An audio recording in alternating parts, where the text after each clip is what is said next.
الله الكبير. بسم الله الرحمن الرحيم. الحمد لله رب العالمين الرحمن الرحيم مالك يوم الدين. إياك نعبد وإياك نستعين. اهدنا الصراط المستقيم صراط الذين أنعمت عليهم غير المغضوب عليهم ولا الضالين. الله الكبير. Again, all this to God. We're here, and by His grace and His generosity and mercy, we are having another chance to redeem ourselves. So this is a huge blessing for us. And so we have to remember this.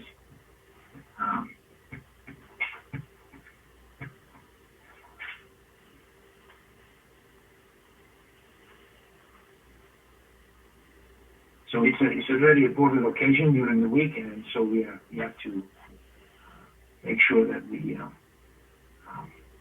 measure up to it and to this blessing that He has bestowed upon us, and so He can continue His blessings upon us in the days that are coming. And so today we are here by God's grace, and our test is not over. Our test is continuing.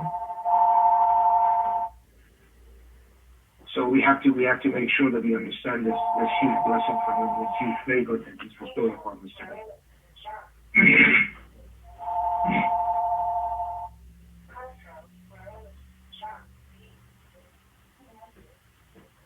So anyway, we have to make sure that we understand this whole thing and put into its perspective that there's nothing special about us, and this is by God's grace that we have realized this, and we have taken it to heart, and we surely are grateful to His generosity and His mercy and His love that is extended towards us. So gratefulness and appreciativeness is a godlike quality, and so we should follow His path, which is the only path actually. There are no other paths, and so we have to be reciprocating this and be grateful to the source of this mercy that we have today. What I wanted to discuss with you today, I just want to go to the last two chapters in the Quran. This is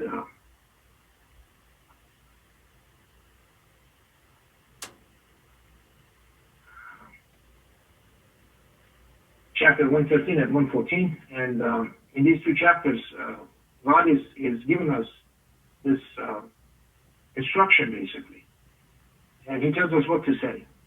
Okay, so in the name of God, the All-Gracious, the All-Merciful, and God says, "Say, I seek refuge in the Lord of the daybreak." So we don't say obviously, because God is telling us to say. So say, "I seek refuge in the Lord of the daybreak from the evil of His creation." So that means that God has created evil somehow. Okay, and Satan is basically the lead evil that He's created. And so we talked about this one time, and this is for us to really have freedom of choice and freedom of thoughts. And so God does not forbid that, and creation of evil is part of this whole plan that God has. And so we have an option to either choose good or evil. And so He's talking to us about that. And He says that, and from the evil of the darkness that it falls. Okay, so darkness is not good. Darkness just doesn't mean there's no light. Darkness also means that there is no knowledge, there is lack of understanding, there's ignorance. All of those are darkness. Okay, but unfortunately, when we think of these things, we think of basically darkness and light, and it's a lot more than that. The meaning and the connotation of these words are a lot more than that. That we have to understand and realize.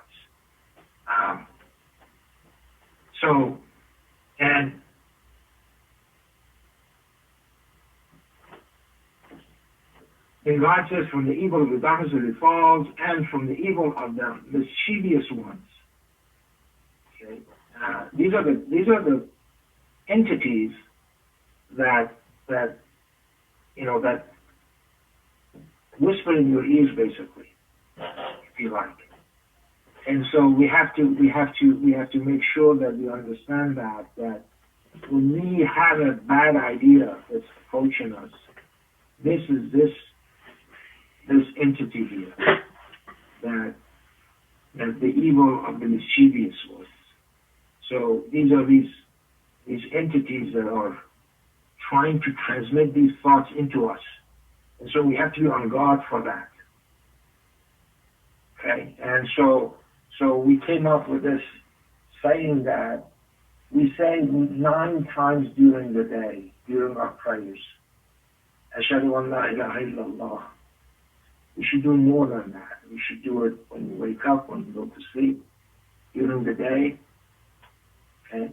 Remember that makes you remember the covenant that you made with God, that all of us made with God, okay, before we came here. So we will not have any excuse on Day of Judgment that we were not aware of this. This is basically, it's our DNA, if you like. So that also makes us to be aware of this mischievous ones that are trying to take you to the wrong path. And so every time something happens like that, and then God says, and from the evil of the envious, as he practices envy. Okay? Envy and jealousy is an evil thing. People who are practicing that are these people who do not believe that everything belongs to God. Okay? They do not believe that money that somebody has belongs to God. They don't see that the children that somebody has belong to God. They do not believe that the looks or height or anything that somebody has is not his or hers. It belongs to God. So that's why they're jealous. Okay, and that's an evil. So God is telling us that that's an evil, and so we have to seek refuge in the Lord of the daybreak from all of these things that could happen to us. Okay, and so we should be aware of that.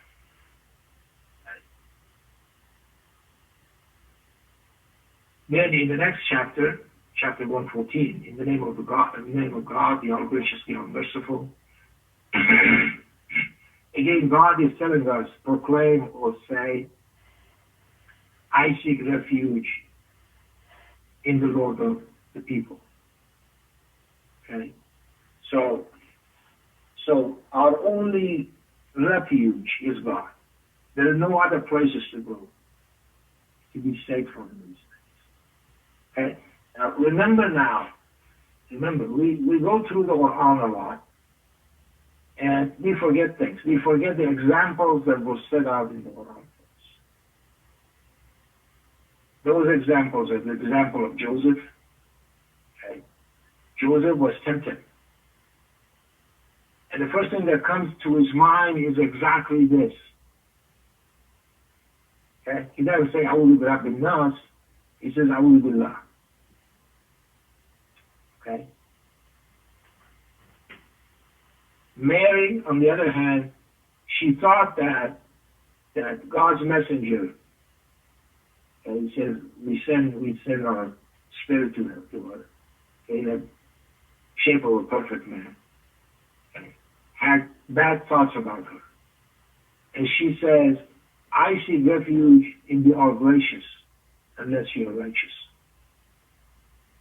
Okay, so, as I said, we forget those examples. So we have to get to that stage in our lives that when those kinds of things happen to us, we immediately seek refuge in God. So it says, utter this, saying, I seek refuge in the Lord of the people. Okay? So who is this Lord of people? This Lord of people is the King of the people. This Lord of the people is the God of the people. Okay? As I said, we have no other refuge.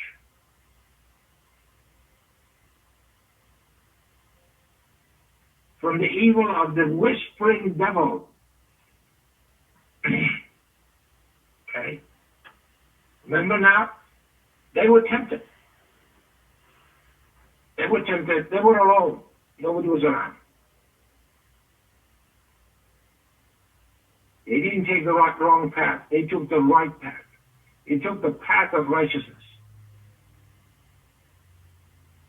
And that's what God is telling us to do. We should remember that kind of lifestyle.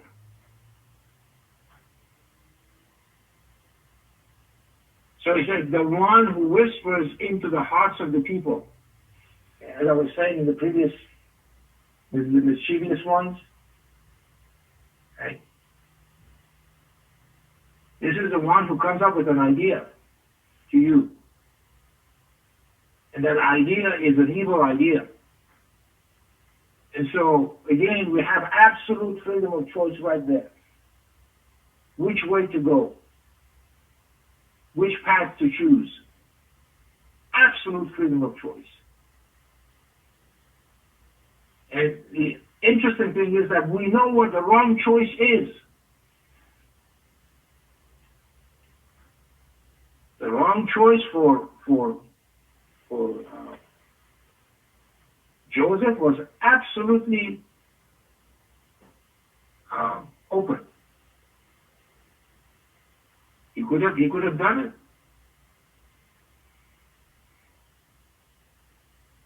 Okay? And God said he almost gave in to her. And it wasn't for a sign from us.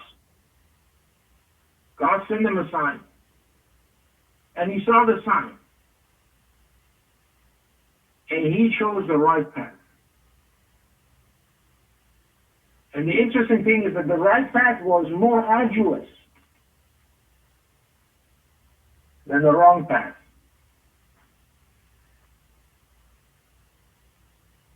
Okay? In spite of that, he made the right decision.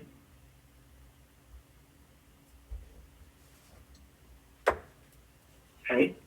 So we have to get to that stage and get to that level of certainty about God and faithfulness to God, that we go through these verses and we actually remember these verses when something like that happens to us. Okay? We, from the evil of the whispering devil, the one who whispers into the hearts of the people,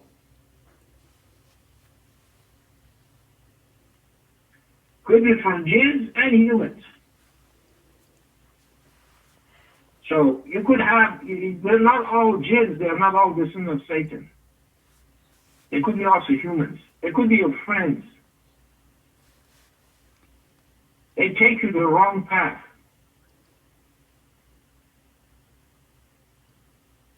And so when that happens, we have to walk away.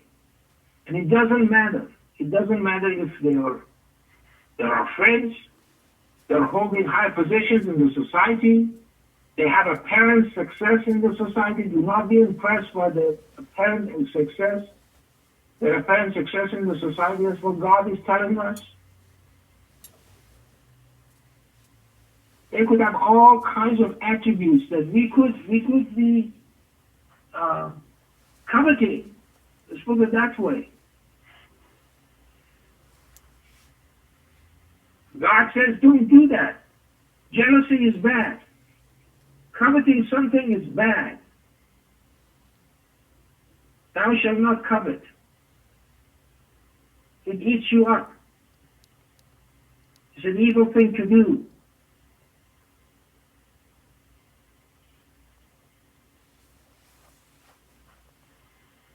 So we get to the point that we would be like Mary and Joseph. And by that I don't mean Mary and Joseph in the biblical case.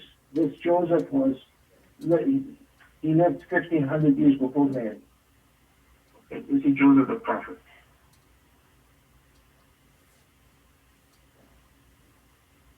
Okay? So we should reach that stage in our lives. That we remember God.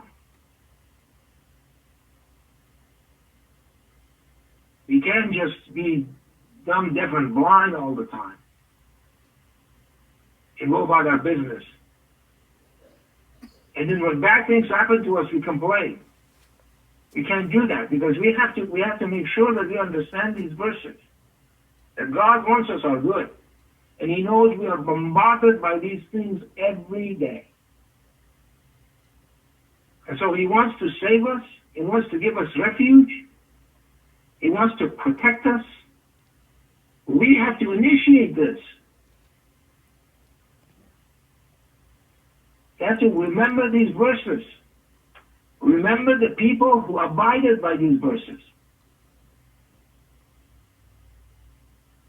Who took it to heart. That was the way they practiced life. They went through life living this kind of life.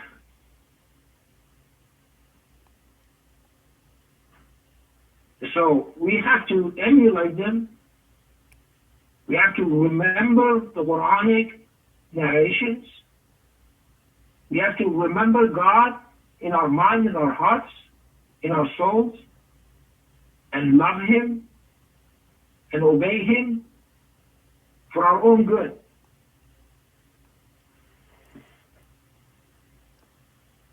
Okay? So what I want to do is I want to actually, these verses are going to make a lot more sense when I get to the second unit of this prayers today.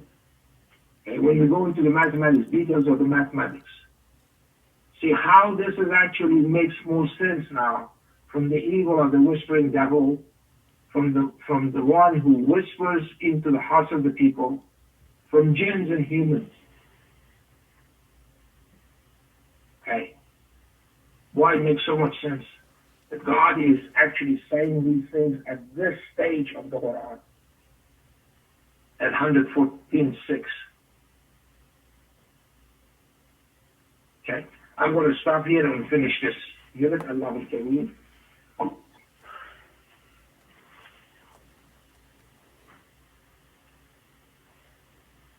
Allahu Kareem. Subhan Rabbi al-Azim. Allahu Kareem. Allahu Kareem. Subhan Rabbi al-A'la. Allahu Kareem. Allahu Kareem. Subhan Rabbi al-A'la.